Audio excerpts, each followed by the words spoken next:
Hello and welcome to The Signal, Workplace NL's health and safety podcast. Workplace NL is the Workers' Compensation Board in Newfoundland and Labrador, Canada. The focus is to promote safe and healthy workplaces, provide return-to-work programs, and offer compensation to injured workers and their dependents. This series of podcasts will provide you with the latest information on how workplaces can protect the health and safety of workers. Please enjoy the show. I'm your host, Colin Fewer, and today we're going to talk about preventing incivility and harassment in the workplace with Lisa Kavanagh, Health and Safety Advisor Trainer with Workplace NL. Lisa's focus in prevention services is workplace violence and providing guidance to employers in the harassment prevention plan. The prevalence of harassment and violence in Canadian workplaces have led to changes in occupational health and safety legislation throughout the country. There is growing evidence of the negative impacts of these behaviours on employees' mental and physical health and safety, in addition to the overall health of the organisation in several global research studies. It's critical to the overall health of organizations and communities that they implement measures to prevent incivility and harassment and create an environment that is safe and free of harassment. Welcome to The Signal, Lisa. Thanks, Colin. I'm happy to join you today to talk about what we can all do to prevent incivility and harassment in the workplace. Harassment, incivility, and disrespect can happen in any workplace in the province. There is not one workplace that is immune to harassment and disrespect. Therefore, all workplaces must be prepared to prevent harassment and incivility to cultivate a culture of respect.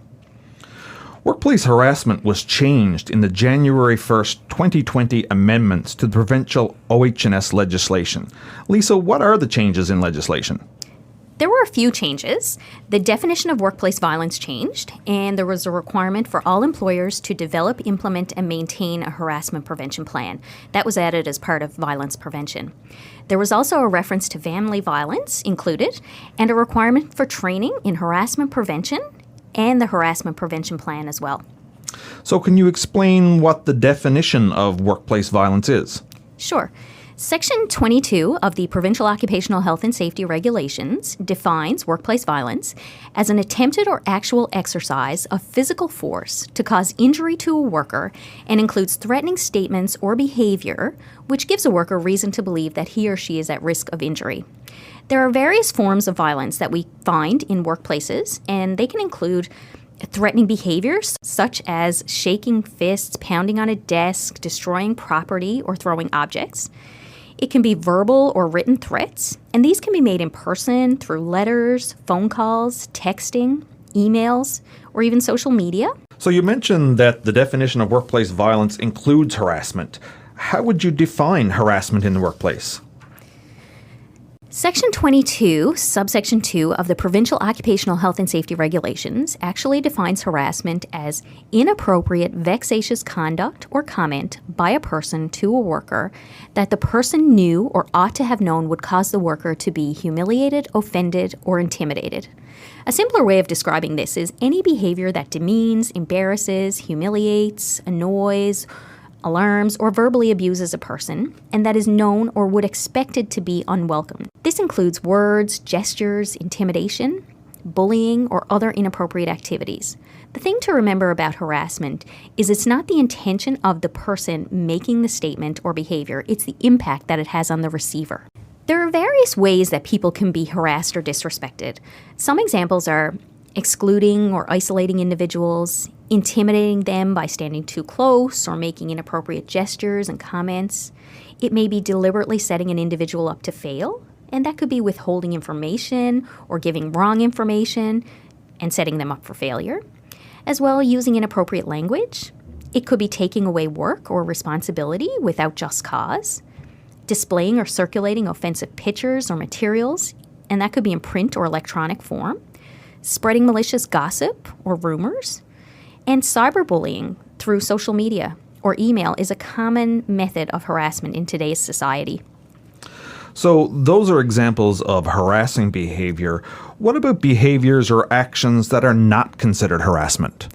Equally as important as figuring out what harassment is, we need to determine what is not harassment. So reasonable actions taken by an employer or supervisor relating to the management and direction of workers or the workplace is not considered harassment, provided they are done respectfully.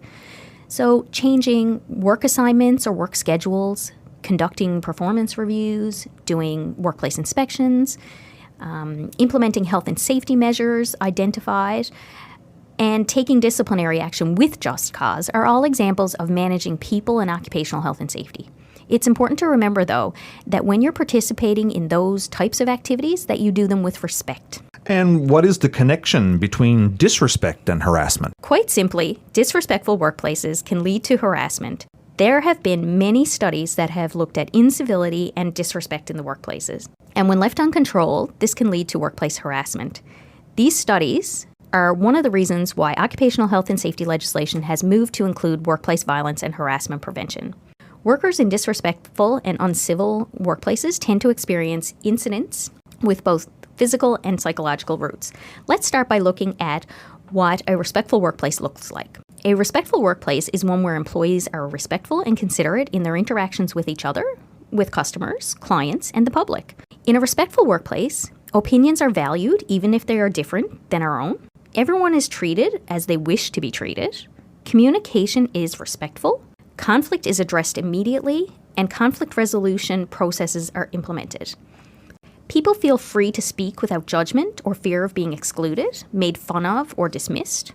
There's an effort to see and consider others' views to understand where they're coming from, and everyone is trusted to do their job.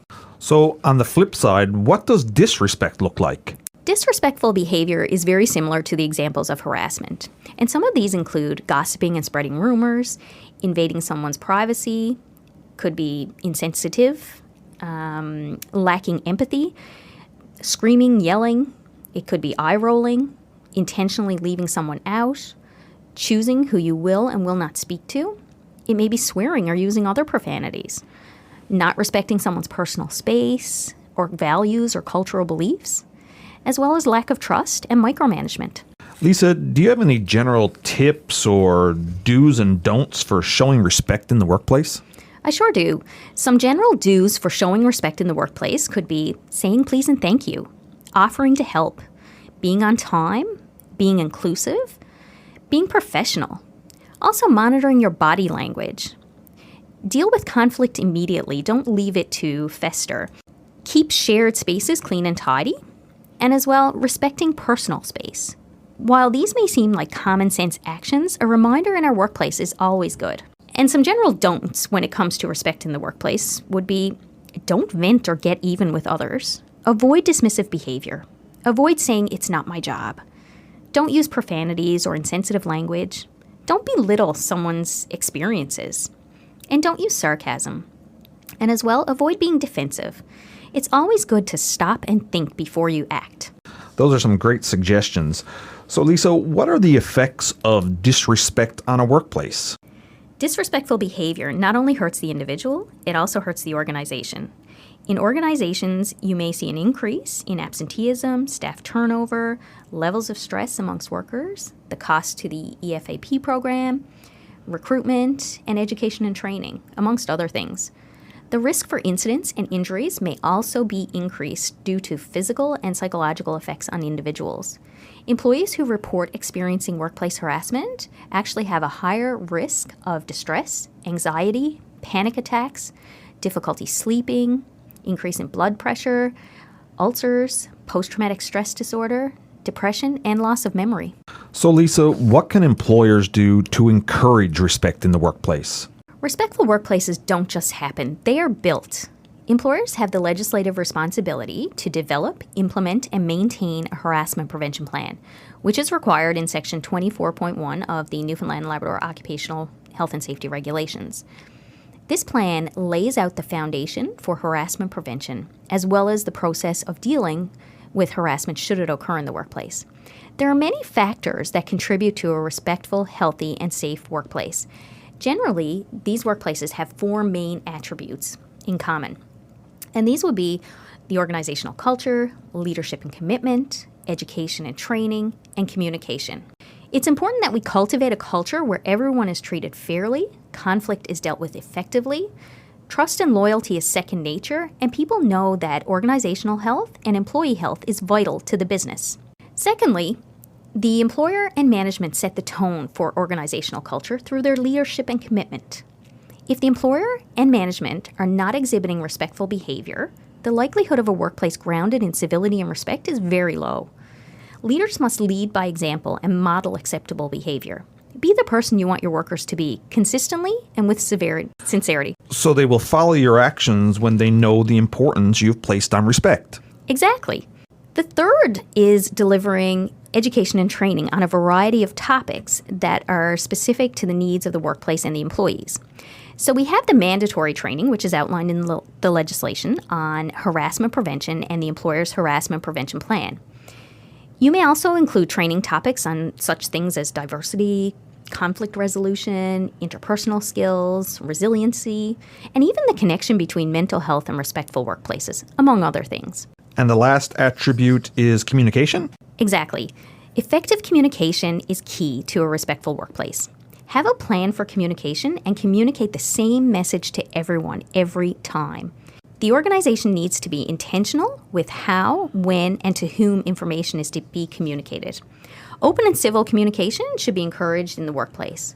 Conflict due to poor communication, power dynamics, and incivility is common in many workplaces. Communicating respectfully is a choice each worker has to make.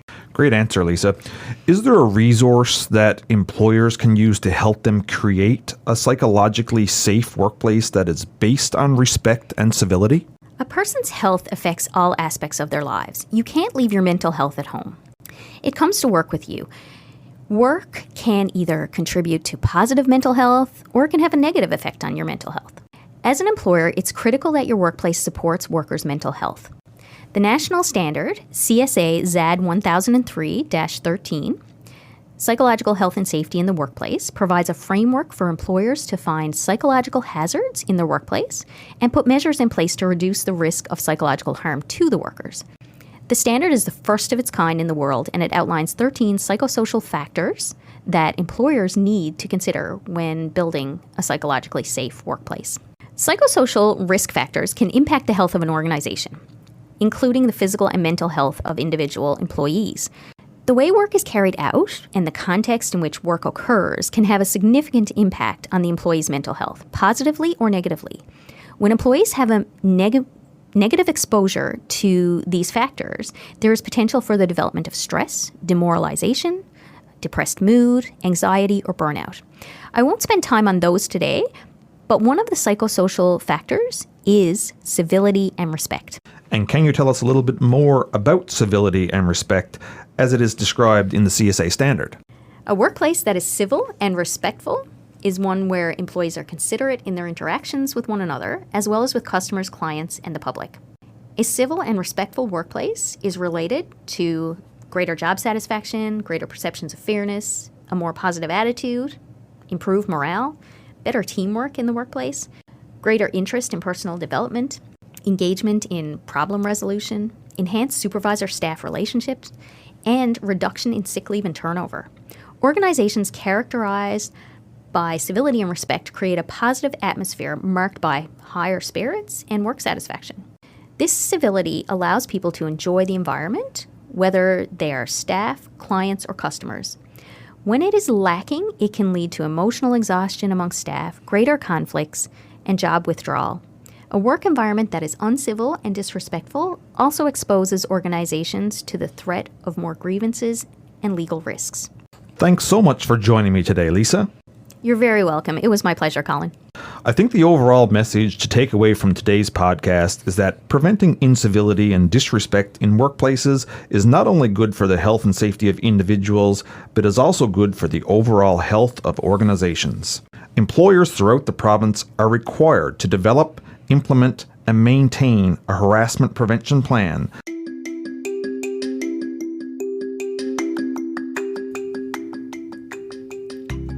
Thank you for joining us today. Transcripts are available to use in your workplace to increase workers' knowledge in various occupational health and safety topics. Visit workplacenl.ca for more information on the services we provide to workplaces. Feel free to share the signal on social media to improve workplace health and safety everywhere. Thank you, and have a safe and healthy day.